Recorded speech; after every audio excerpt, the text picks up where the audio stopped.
Bonsoir à tous et bienvenue. Le vice-président de la République a lancé ce lundi les activités du dispositif institutionnel de suivi de la mise en œuvre du PND 2021-2025 qu'il préside.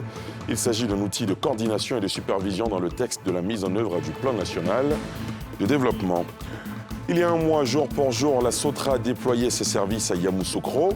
4 lignes pour desservir les quartiers de la capitale politique et une trentaine d'autobus. Un mois après, quel impact sur la mobilité à Yamoussoukro? Nous irons dans la capitale politique ivoirienne dans ce journal.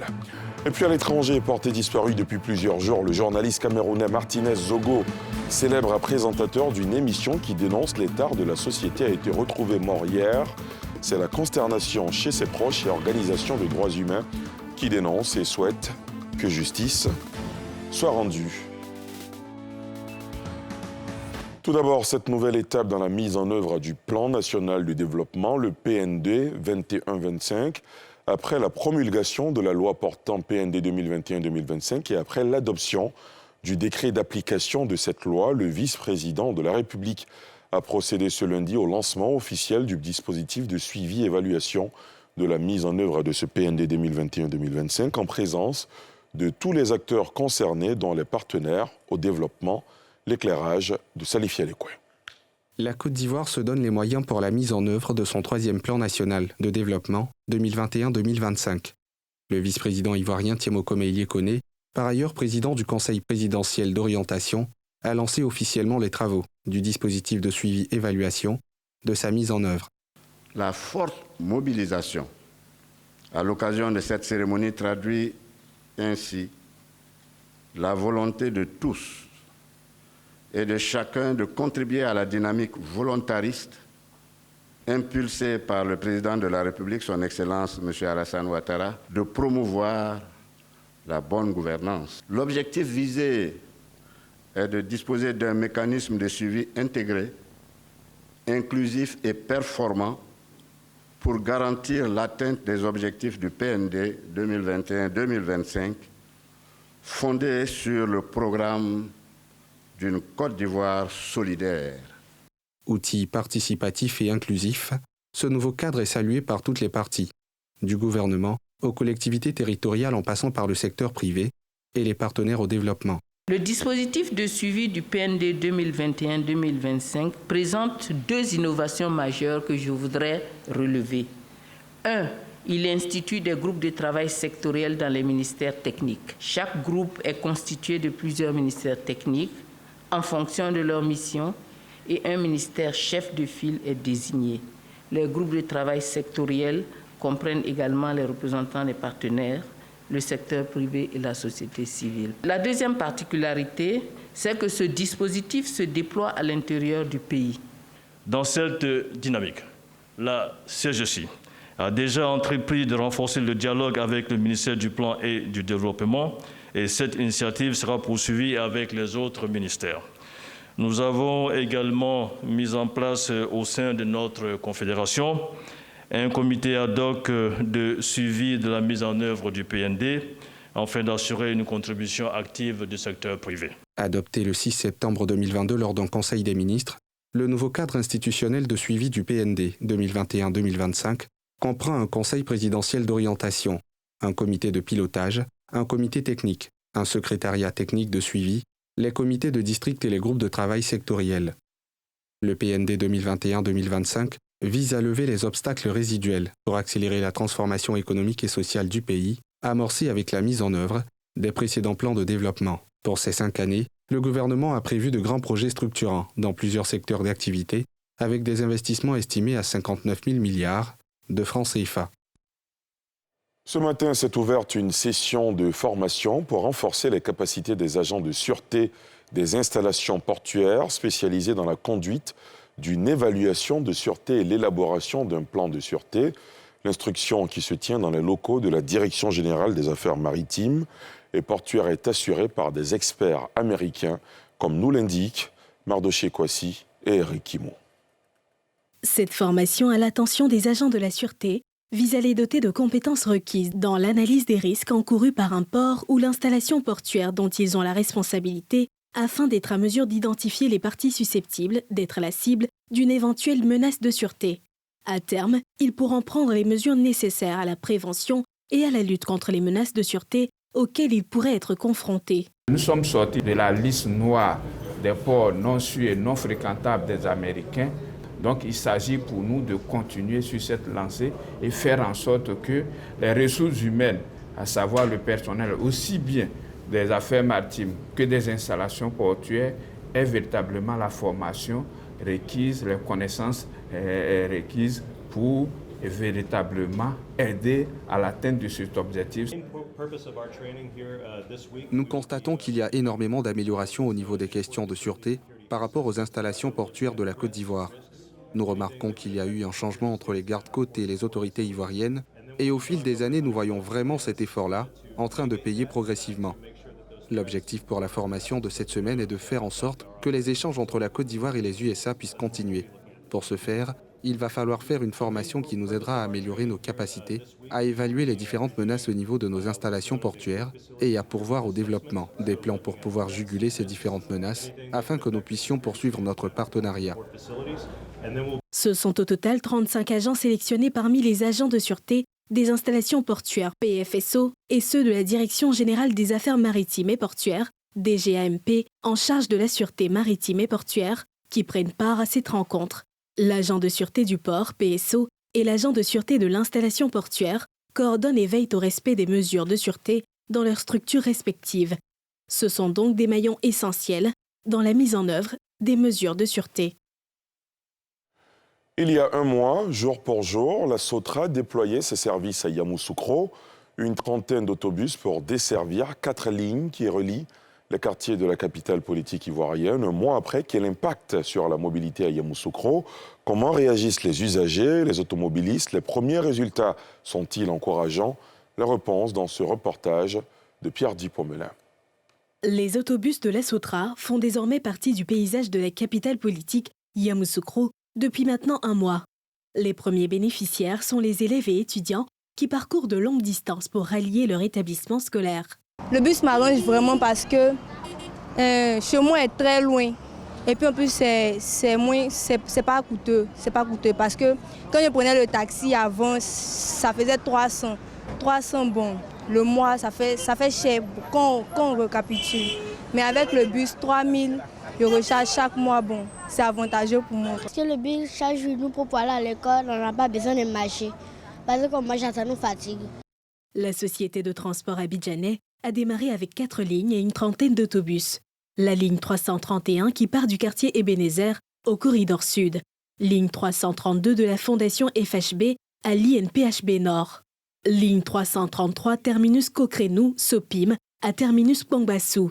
Ligne 335 terminus Kami à terminus Mofete. Pour les usagers, ni les lignes ni les autobus ne sont suffisants pour combler la demande. Ce qui me déplaît, c'est très tôt et puis c'est chaque 30 minutes. Donc on est obligé de patienter longtemps. Il faut augmenter les bus 333 parce que ce sont les bus les plus fréquentés par les élèves. Non, pour l'instant, ce n'est pas suffisant. Mais comme c'est au démarrage, on peut l'accepter. Mais à la longue, il faudrait qu'on étende les lignes au niveau des villages communaux, même au niveau des sous-préfectures. Et même certains quartiers de Yamoussoukro ne disposent pas encore de lignes parce que les voies ne sont pas bitumées. Donc il faut élargir le bitume pour que tout le territoire Yamoussoukro soit arrosé par les bus. Yamoussoukro est une vaste étendue d'habitat. Plusieurs habitants des quartiers tels que Sopim, Premier Terrain, Makora, Belleville, Kokrenou, Cité Absonique sont laissés pour compte. Comme vous pouvez le constater, où nous sommes ici, c'est le terminus. Et quand on dit terminus, c'est là que le goudron s'achève. Alors qu'il y a un plus gros quartier qui est devant et qui est le plus peuplé même par rapport à la cité Sopim. Eh bien, la SOTRA a un terminus juste à la cité Sopim. Au-delà de ce quartier-là, de ce terminus-là, il y a la plus grande population qui est amassée dans ce quartier, mais malheureusement qui n'est pas bitumée.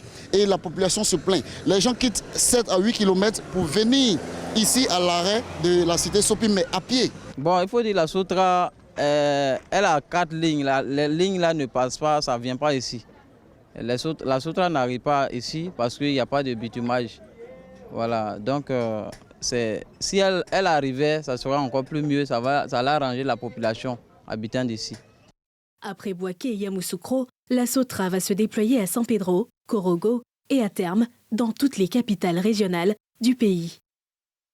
Du centre, nous prenons la direction du centre-ouest, précisément à Dodjanoa, un village dans le canton Pakolo à Gagnoa. L'une de nos équipes de reportage s'y est intéressée aux activités des femmes. Leur particularité est qu'elles se cotisent pour financer elles-mêmes leurs projets avec une épargne régulière comprise entre 700 et 5200 francs CFA par semaine et par personne. À la fin de l'année, l'argent disponible pour chaque épargnant lui est réservé après le retrait des frais de solidarité utilisés pour faire face aux cas graves de maladie et d'événements heureux ou malheureux. À cela s'ajoute la possibilité d'obtenir un financement de son projet grâce aux fonds disponibles, un véritable à creuser pour l'autonomisation des femmes et le développement de la famille, comme nous le montrent Nadia Eja et Joseph Zécré. Edwige Mel est habitante du village de Maïbouo, dans le canton du Pakolo, situé dans le département de Gagnoa. Elle tient à la place publique de Dodjanoa, un autre village de ce canton, un magasin de vente de poissons et de viande fraîche. Un projet qu'elle a mis sur pied grâce à la cellule féminine de renforcement économique, en abrégé CEFREC. Nous avons des prêts qui sont à notre disposition. On travaille avec, on remet. Ça fait que vraiment financièrement, nous n'avons pas ce problème. Quand nos enfants nous appellent, maman, on nous est renvoyé, on veut telle chose. Avant que le monsieur réponde, nous-mêmes on répond à nos besoins. Cette caisse d'épargne et de financement de projets existe grâce à un système participatif. Chaque femme cotise de façon hebdomadaire une somme de son choix entre 500 et 5000 francs, auxquels elle ajoute 200 francs de frais de solidarité, utilisés comme fonds de caisse pour les cas d'urgence sociale. En attendant la fin de l'année pour la rétribution du montant épargné, chaque femme peut bénéficier de crédits équivalents à 3 fois le montant mis en caisse par elle à la date de la demande. Moi, par exemple, cette année, j'ai pris un prêt de 550 000 pour aller faire les achats maintenant. J'ai commencé avec un congélateur. Aujourd'hui, j'ai pris un deuxième. Et pourquoi pas prendre un troisième pour que ça soit un peu grand. Le prêt est à rembourser sur 3 mois avec un intérêt de 10% remis en caisse et également redistribué entre les membres en fin d'année. Pour ces femmes, il n'existe plus de limite à la réalisation de leurs rêves. Une autonomisation financière avec des retombées jusque sur la famille. Je prends ça pour faire le commerce. C'est ça, je prends pour aider mon mari à s'occuper des enfants. Quand on dit qu'il y a problème de l'argent à l'école, si mon mari n'a pas, je lui donne, il prend pour aller aider ça, les enfants. Un temps, moi, je voulais engrais. Elle a pris l'argent là-bas pour venir me pousser un peu, on allait payer engrais. En tout cas, ça m'a trop aidé. Initié dans les zones de production de cacao depuis une dizaine d'années par une organisation cacaoyère internationale, le projet cible en particulier les femmes, considérées comme le socle de la cellule familiale. En réalité, on s'est dit que pour pouvoir aider véritablement les enfants, pour pouvoir faire respecter le droit des enfants, il était important de soutenir les femmes, de les aider à être autonomes en vue de pouvoir véritablement être efficace, être un soutien pour la famille. Un projet adopté par les premières autorités de la localité qui se réjouissent des résultats obtenus en peu de temps. Elles sont aujourd'hui à 15 millions et il y a toutes les communautés de ce village, les allogènes, les autochtones. Ensemble, ces femmes-là ont produit de l'argent. On va étendre le projet au niveau des jeunes, on va étendre le projet au niveau des hommes et c'est comme ça qu'on doit construire la Côte d'Ivoire. Après bientôt 3 ans à lever des fonds pour s'autofinancer, ces femmes ont le cœur en fête en ce début d'année. Une joie qu'elles ont tenu à manifester à travers des pas de danse, au rythme de la musique du terroir. De retour à Abidjan, nous nous arrêtons à Treichville pour constater un phénomène qui refait surface. Chassés des rues et avenues par les agents de la mairie, des mécaniciens reviennent recoloniser des espaces déguerpis, un jeu du chat et de la souris qui s'éternise. Ces artisans mécaniciens appellent à une solution plus durable qui passe nécessairement par un recasement. Pierre Dipomelin, Fulgence Kissiedou. Difficile d'assainir les rues et avenues de Treichville, dont le domaine public est toujours obstrué par des activités informelles. Rue 21, ce couloir qui conduit à la gare des bateaux-bus est le seul atelier mécanique qu'a connu Adama. Depuis 13 ans qu'il y travaille, il fait face aux problèmes. On a des difficultés avec le déguerpissement. Chaque fois que Dieu fait, ils viennent vers nous pour nous essayer de nous chasser, prendre nos voitures, aller aux fourrières. Donc vraiment, on a cette difficulté-là. Déguerpissement et saisie des véhicules ou matériel de travail sont les principaux soucis des mécaniciens de rue de Treichville. Au-delà de la mairie, ils en appellent à l'aide du gouvernement. On se débrouille un peu dans la rue, on n'a pas d'espace. À Treichville, on a essayé, souvent les remorqueurs même viennent remorquer notre voiture plusieurs fois. Souvent, on a payé les 100 000, souvent ça va jusqu'à dans les 200 000. Pour retirer une voiture, on ne s'en sort pas, on a m'aidé à ça même. Ça peut te dire un peu l'économie, tu as gardé, tu es obligé de prendre pour aller chez nous sa voiture. Si c'est deux voitures comme ça, tu as m'aidé même. On n'a pas au moins un bon cadre pour pouvoir essayer de se baser, pour pouvoir exercer convenablement le métier qu'on exerce. Donc on est obligé de faire ça dans la rue. Pour voir, non? Parce que même à 13 jours, même là, pour avoir un local, même là, c'est difficile. Parce qu'ils vont essayer de te parler de pas de porte de combien de millions, voilà. Donc on est obligé de travailler dans la rue. On souhaite que l'État essaie de voir le secteur informel, surtout nous les mécaniciens qui sommes à 13 jours, pour pouvoir essayer de venir en aide. C'est-à-dire trouver au moins peut-être un cadre pour nous mettre là-bas pour pouvoir exercer convenablement notre métier. Si l'État pouvait voir comment faire pour nous localiser, nous donner un site où on peut rester, c'est au moins chercher quelque chose à faire, plus que c'est ce qu'on a appris depuis notre enfance. Donc c'est ça, nous on connaît comme métier. On ne peut pas aller aussi dans la rue et rester comme ça.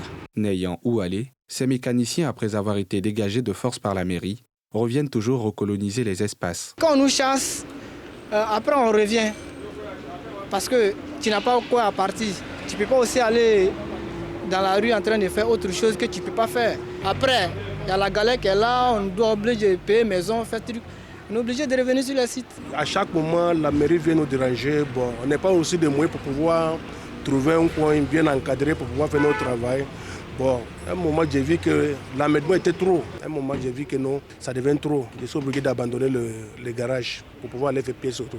Les autorités municipales ont entrepris le pavage des rues, une opération embellissement dont l'éclat va certainement être approuvé par les occupants, sans cesse nombreux, du domaine public. Au sud de Treichville, à Saint-Fil, un quartier de la commune de Marcory, une autre difficulté inquiète les riverains, le manque d'eau potable. Chaque jour, des femmes font le rang devant les puits et quelques forages pour avoir le précieux liquide. La situation est alarmante et suscite indignation et ras-le-bol. C'est un sujet de Nikiema Moussa et Bobby Filémon. Des bassines et des seaux en attente devant le puits, des femmes et des enfants qui font le va-et-vient à la recherche d'eau. C'est le quotidien des habitants du quartier Saint-Fil de la commune de Marcory, qui manque d'eau potable depuis plusieurs jours. Bon, ça fait maintenant 1 mois. En plus, l'eau est coupée. Puis en plus de ça, mais c'est l'eau de pluie. L'eau de pompe, on est obligé de quitter le quartier, aller devant pour aller chercher l'eau de pompe. Depuis quelques jours maintenant, les mêmes efforts sont déployés par ces femmes pour obtenir quelques litres d'eau potable. On se réveille très tôt pour puiser l'eau. Les autres qui vont au travail, on est obligé, les servantes sont fatiguées. Il y a les gens qui sont sur les immeubles, ils sont obligés de mettre les suppresseurs. Mais tout ça, la même l'eau ne vient pas. Quand c'est comme ça, les gars, ils seront obligés de descendre pour puiser l'eau. Donc quand c'est comme ça, là, c'est pas trop ça. Donc en tout cas, on lance nos cris de guerre. Parce que c'est pas facile du tout. Puiser l'eau tardivement, tu dois partir au travail, tu dois te lever pour faire des trucs. À quelques mètres de là, le même constat. Cette fois, les femmes sont aidées par un bienfaiteur du quartier qui leur offre de l'eau de son forage. Le vieux que vous voyez là, grâce à lui aujourd'hui, on arrive au moins à avoir une bassine par porte, par personne, pour pouvoir se laver. En sachant qu'à Abidjan ici, pour aller au WC, c'est de l'eau. Pour pisser, c'est de l'eau. Sans ça, on ne peut rien faire. Plus loin, à quelques encablures de ce secteur, c'est toujours la même réalité. Pas d'eau potable. Devenue denrée rare, ces femmes se partagent l'eau du forage d'un chantier en construction. On a un grand frère ici au quartier, donc c'est grâce à lui que nous avons de l'eau ici. Et puis c'est forage. À partir de 5 h du matin, nous venons le réveiller et puis il nous donne le tuyau, ils ont de l'eau. Non, ils font pas là, même ils se frappent ici, d'autres même se bottent ici, même matin, midi, soir, ils font pas là. Donc, bon, comme on est là, on se comprend. Ça fait plus d'une semaine, je dis depuis lundi dernier, quand on a ouvert nos pompes là, on a constaté qu'il n'y a plus d'eau. Jusqu'à ce jour, on n'a pas de l'eau. Dans les cours, le manque d'eau fait changer les habitudes. Chaque ménage conserve son précieux liquide de la meilleure des manières. Ça là, c'est 3 jours. On a fait 3 jours pour remplir une barrique. On te donne une bassine, tu viens, tu mets, tu vas encore. On te donne une bassine, tu viens, tu mets. Pendant 3 jours, on a stocké une barrique. Selon certains habitants, cette situation est due à des travaux entrepris par la société de distribution d'eau. Et depuis plusieurs jours maintenant, la quête de l'eau potable est un véritable défi quotidien pour ces femmes, au point où pour chaque utilisation, les gouttes se comptent à la valeur de l'or, Elles expriment de tous leurs souhaits le retour de l'eau dans leur ménage. Dans le reste de l'actualité à l'étranger, c'est désormais officiel. Au Burkina Faso, la force française Sabre, basée à Cambouin-Saint, en périphérie de la capitale Ouagadougou, a prié de plier bagages du pays dans un délai d'1 mois. Dans un communiqué lu ce lundi à la télévision nationale, le porte-parole du gouvernement de transition confirme la décision, précisant que les relations diplomatiques ne sont pour autant pas rompues avec Paris. Dans la rue d'Abidjan, ici en Côte d'Ivoire, qui compte la plus importante diaspora du pays des hommes intègres à l'étranger, les réactions sont plutôt mitigées. Au micro de Thiemé Dandjé et Chèque Bleu. Ouagadougou, capitale du Burkina Faso. Le contingent Sabre, basé en périphérie de Cambouin-Saint, priait de plier bagages. 24 heures après la note du ministère des Affaires étrangères, faisant suite à la dépêche du média d'État, AIB, la décision de fin d'opération de la force spéciale française, à nouveau confirmée. Le Canal, un communiqué lu aujourd'hui lundi 23 janvier 2023 à la télévision nationale par le porte-parole du gouvernement. Communiqué précisant que les relations diplomatiques du pays ne sont pour autant pas rompues avec Paris. À quelques milliers de kilomètres de là, à Abidjan, les Burkinabés suivent de près cette actualité. Dans les rues de la capitale économique ivoirienne, qui compte la forte diaspora du pays des hommes intègres, la nouvelle tournure des tensions entre la France et son ex-colonie exacerbée depuis la prise de pouvoir du capitaine Ibrahim Traoré fait réagir. Deux camps se dégagent, le premier jubile. C'est la meilleure solution au départ de l'armée française. Parce qu'ils sont là, les djihadistes nous tuent, ils ne peuvent pas agir. Ils ont tout le moyen pour nous libérer, pour sortir les djihadistes hors de Burkina Faso. Mais s'ils ne veulent pas faire, ils n'ont qu'à quitter le Burkina. C'est ça le Burkinabé veut. Pendant plusieurs années, les djihadistes, comme le disent certains, ont toujours emmené ce pays au désordre. Voilà, donc moi je suis d'accord parce que si pendant toutes ces années où la France était sur le territoire burkinabé et qu'ils n'ont pas pu amener des changements concernant cela, voilà, donc moi je suis pour essayer avec d'autres pays pour voir ce qu'on peut faire pour ces djihadistes-là. Je suis d'accord avec la décision du président Ibrahim Traoré. Le second, qui se montre réservé, plaide pour que la décision soit rapportée. Notre grand-père Félix Houphouët-Boigny nous a toujours conseillé de dialoguer. La force ne résout rien. C'est facile de s'asseoir, discuter et trouver le juste milieu. Ensuite, du coup, je balade des rebelles, la France. Je dis, bon, c'est la Russie qui est ma solution, qui va venir m'aider, combattre les terroristes. Et ici, vraiment, la Russie vient que les terroristes-là continuent à frapper. C'est une mauvaise décision parce que la présence de l'armée française me sent en sécurité. Franchement, je préfère au moins eux, avec les outils qui sont dans leurs mains, ils peuvent nous sécuriser. Disponible depuis hier dimanche, le communiqué du ministère des Affaires étrangères fait une ouverture du délai de retrait définitif qui devrait excéder le deadline d'1 mois prévu en cas de rupture du partenariat. Déployé pour appuyer la lutte contre le terrorisme dans le Sahel, le contingent Sabre est retrouvé reclus à sa base de Cambouin-Saint, l'éloignant ainsi du théâtre opérationnel antiterroriste. Les raisons de la dénonciation par la partie burkinabé de l'accord militaire restent attendues pour comprendre l'inactiviste présumé des forces françaises au cœur des manifestations de rue pour leur départ. Au Cameroun, porté disparu depuis plusieurs jours, le journaliste camerounais Martinez Zogo, célèbre présentateur d'une émission qui dénonce l'état de la société, a été retrouvé mort hier. C'est la consternation chez ses proches et organisations de droits humains qui dénoncent et souhaitent que justice soit rendue. Salif Yalekwe. Un journaliste porté disparu dans des circonstances floues depuis plusieurs jours au Cameroun a été retrouvé mort dimanche. Annonce faite par son média et sa famille, alors que l'opposition et des organisations de défense de la presse dénoncent un assassinat. Le journaliste Martinez Zogo, 51 ans, directeur général de la radio privée Amplitude FM, basée à Yaoundé, était porté disparu depuis quelques jours. Il était animateur vedette de la quotidienne Embouteillage, diffusée du lundi au vendredi et très écoutée dans la capitale camerounaise. On l'a trouvé encore couché. Donc on n'a pas déterminé, on ne savait pas que c'était le corps de Martinez, on ne savait pas.